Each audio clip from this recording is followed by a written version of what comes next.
Hello, super friends. James here, and Neil's gone. That's it. It's over for him. I now own the Get Your Comic Con podcast. No, I'm just kidding. Neil's fine. For legal reasons, I now have to confirm this. Note, today we're bringing you a very special edition of the Get Your Comic Con podcast, all about Five Nights at Freddy's or FNAF, whichever one you prefer. The new movie is coming out this month. We're about 13 days away, maybe 2 weeks, October 25th. And Universal gave us the absolute privilege of talking to the director of the film. But before we jump into that, let's go over Five Nights at Freddy's. Some of you might not be familiar. Hey, I wasn't until I started doing kind of my own research into the franchise. I remember when it launched in 2014. But I was way too scared to play it, so I watched my favourite YouTubers, Markiplier, Jacksepticeye. They would always play it, and I would watch from the safety of my home, because no, I did not want to play. And actually, in fairness, not much has changed. I still don't want to play them. They look great. I always see a lot of people having fun with them, and the world seems really cool. And that's the interesting thing about this franchise, is that with the books, comic books, and multiple video games, we've actually got like a Five Nights at Freddy's mythology.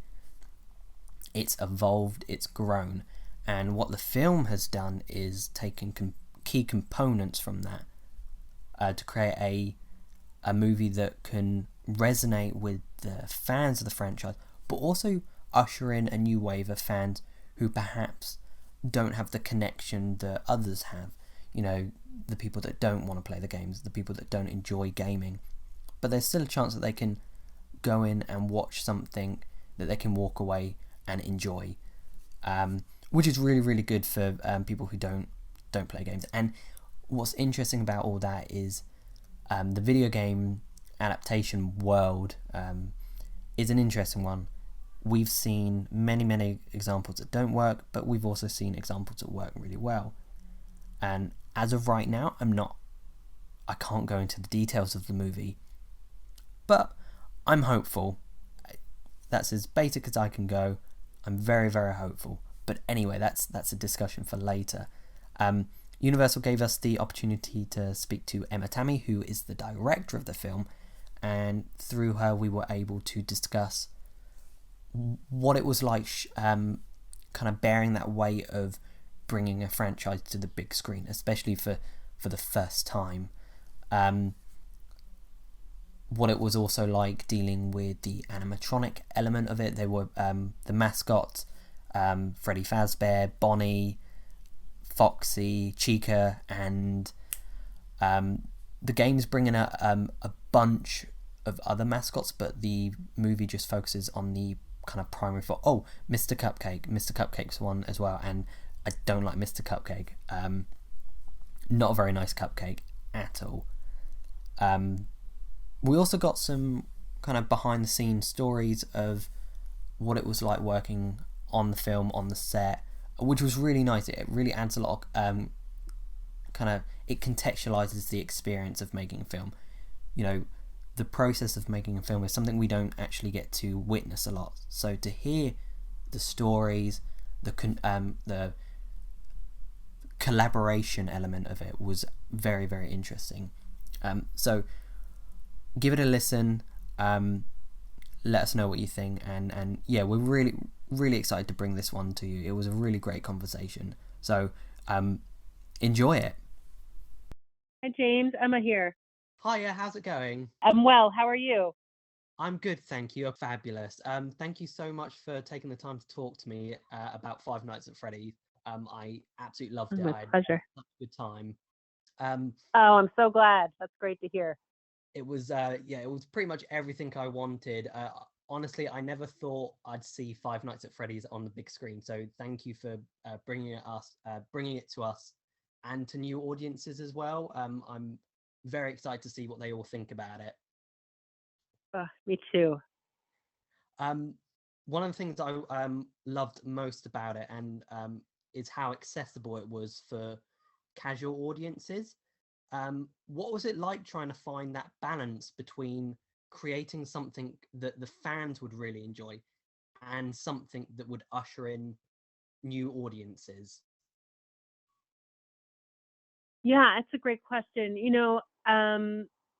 I was lucky enough to be working alongside Scott on the script, and Seth Cutterback. And I think knowing that Scott was going to be keeping us on track with how much of the lore to include and which elements, it gave us really free reign to develop out the world of the movie and the characters in a way that felt like they would both service the fan base and the story we were trying to communicate as far as the adaptation goes, and also standing on their own 2 feet as a film that, as you say, is also accessible to a more casual audience, with less knowledge of the lore going in. So, it was trying to find that balance throughout the process. So I'm really glad to hear it sounds like we might have cracked it. I think so, yeah. And as you mentioned, with working with Scott, that kind of partnership, there is so much lore in the games, the books, and there's so much merch out there. It's a huge kind of phenomenon. What was it like for you as a director to join a major franchise like that? I mean, it was a huge honor, I would say, to be able to join the fold, and help bring this to life, for fans, knowing that they had been anticipating it for so long. But in the early days, and even throughout the process of making the film, it's such a relatively small team, working both on crafting the script and then bringing it to life in production, that you kind of have to tune some of the other noise out and just really give every ounce of your concentration and attention to the task at hand. So I would say, some of the most exciting elements of making the movie and being aware of the fan base was actually having some of the YouTubers who are such big fans of the game and players of the game come and visit set, either to do a cameo or to see the pizzeria and feel their excitement and see it through their eyes and really feel like, okay, we're on the right track here. These fans who hold it so dear to their hearts are over the moon about what we're doing here, and it's feeling really right. And that was extreme validation, and created even more excitement for what we were going to be delivering to the fans. Oh, that's so good to hear, and especially with the kind of collaborative process with YouTubers. And one of the things I was very, very looking forward to seeing were the actual animatronic mascots, and you got the Jim Henson creature company involved, and they all looked so good. And what was it like having them on set, and how did their presence change the kind of vibe between takes? Yeah, the animatronics added a whole other dimension to the shoot. And Jim Henson's Creature Shop, they didn't just knock it out of the park building these. They knocked it out of the park in terms of helping us bring them to life on set. So there was a whole team of puppeteers behind each character. And we were really creating with these practical renditions of the characters, which was so phenomenal to have. We were able to really have spontaneous interaction between them and the actors, which was incredible. And you see that on screen, but what you don't see is that, off screen, there's also this whole other team of performers, if you will, helping to recreate every expression and each movement of the animatronics. So it's this huge collaboration to create those moments. And I think they're so tactile and they're so full of authenticity because of that. Absolutely. You know, they don't speak through it, but there's so much expression, and they've all got their own sort of little characteristics. I really liked. I think my favorite was Chica. I, for some reason, I just loved the way that that kind of Chica looked, and the way she moved, and the way they all kind of interacted with each other, and they just Amazing. absolutely brilliant. And yeah, it was so bizarre looking at it, going, they're actually there, and they brought such a presence to the scene, and I can't imagine what it would have kind of felt like just standing next to them. Did you have a particular favorite? Oh, they're really all my favorites, but on any given day, I would be extra enamored with one of them. And also seeing them together is so powerful. Like as a little posse, that is such a special chemistry, both in terms of the colors and the scales and the quirks, and it's incredible to see them as a group. But one of the things that really surprised me, as Cupcake was being designed, I was enamored with Cupcake, but then we have several real standout moments for Cupcake throughout the film. So that was kind of like a revelation how incredible Cupcake was. But they're really all so incredible and unique, and depending on whichever scene we were doing, I was captivated by them in new ways every day. What were the kind of younger cast members like with them? Because I can imagine that being maybe a bit of a scary process, actually having to direct them to be afraid of these things, or was there actual kind of legitimate fear with something that looked quite odd in like Freddy and especially like Foxy and Bonnie? What was it like trying to direct the younger stars? Yeah, I mean, it was a mix. Like all of the kids in the film were so in love with the animatronics, and really Piper, who plays Abby, was so bonded with them. She would come to set and give them a hug before she did anything else, and give them a hug when she left. And she just really missed them when it was over. And she had such a bond with them. So kind of like her character, she always saw them through rose-colored glasses, where I think some of the adult characters, in the right light, were freaked out, as intended by the characters. They're so massive, the animatronics, that the scale alone is quite intimidating and such a big feature. But there was one instance when one of the kids got behind the curtain where Foxy was, and it was quite dark. And he definitely had a moment where he turned to me and said, "Oh no, this is really scary." And we took a minute to familiarize ourselves with Foxy and get acquainted, and get to know him, if you will, and that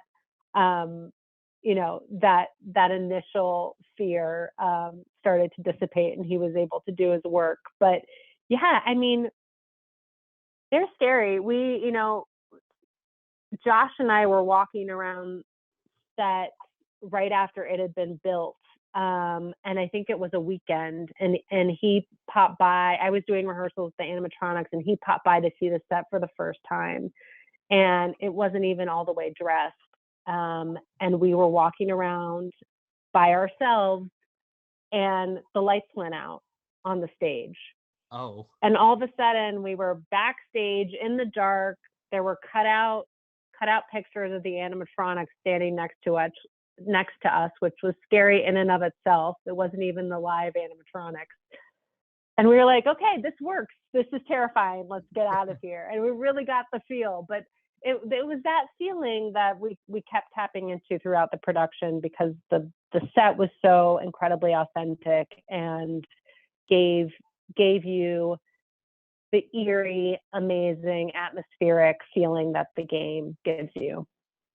Perfect. And just kind of end with, I was just thinking, like, hypothetically, if you were the head of security at the pizzeria, how long do you think you'd last? I've put myself down at about an hour. I don't think I could. An hour is pretty good. I feel like I've got know the pizzeria really well right now, so I would have some tricks up my sleeve in terms of hiding places, but I don't know how long my stomach would last. So I'm optimistic I could survive the night, but I don't know, these animatronics, they seem to get you one way or the other in the end. Fantastic. Thank you so much for talking to me today. And like I said, I'm so happy with how it turned out, and I'm so happy that it was a great experience for everyone involved. And Halloween. Oh, thank you so much. It's the perfect time to go and watch Five Nights at Freddy's. So I'm really hoping that everyone rushes off and just really enjoys the process and just the fun, but also the fear that it elicits out of you. And yeah, I couldn't be more happy with it. And again, thank you for kind of talking me through everything that you experienced on set as well. That means the world. Thank you so much for everything you just said, and fingers crossed everyone gets out there and enjoys it. And there we have it. It was a delightful conversation. I had a lot of fun with it, and she was absolutely lovely. Really, really, really good to talk to, and it made me excited for Five Nights at Freddy's, because you've got the fans who obviously know the franchise really well, but then you've got people like me who kind of aren't as familiar with it, and the film does a really good job of balancing both worlds. So you're going to have the people who know the Easter eggs, who know the characters really well, who understand the significance of certain things, but you'll have those fans who don't know, and it's a really nice learning curve, and I really enjoyed learning a bit more about that process. So yeah, October 25th, Five Nights at Freddy's is out on the big screen. If you're not actually sure, the film follows a security guard who ends up working at Freddy Fazbear's Pizzeria, and he just has to survive. That's it. Simple as that. You've got 4 killer mascots after you, and yeah, his job is to survive and make sure no one gets hurt, which is easier said than done.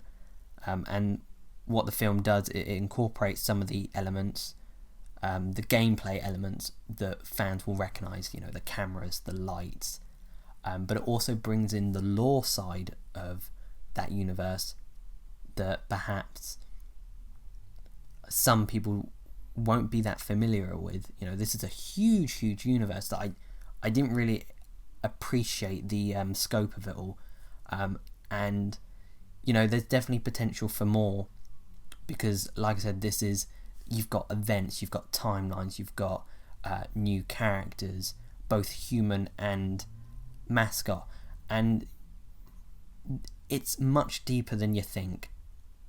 And I think the film does a good job of planting that seed that maybe not all is what it seems.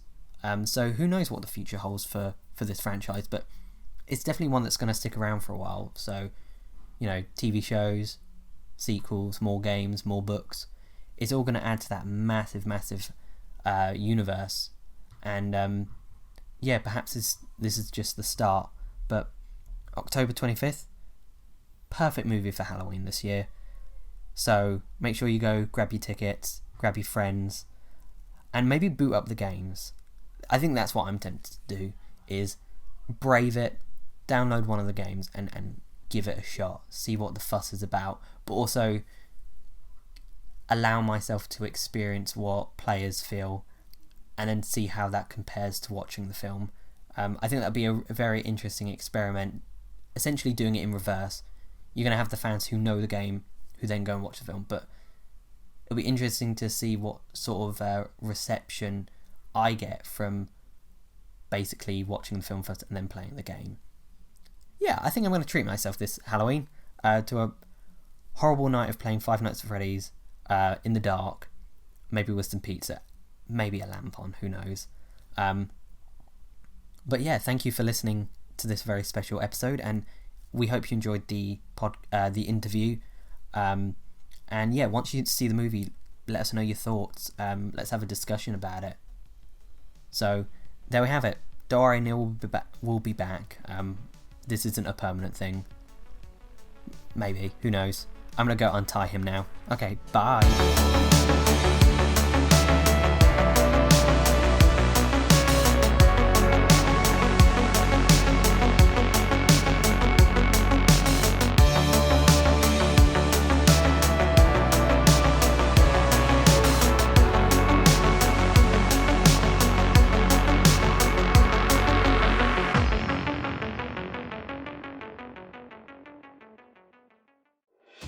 Thanks for watching, Super Friends. If you enjoyed this video, then make sure to hit the subscribe button just down below and hit the bell so that you can get notified whenever we release brand new videos. In fact, there's 2 more waiting for you to watch right here below. So what are you waiting for? Why not click play?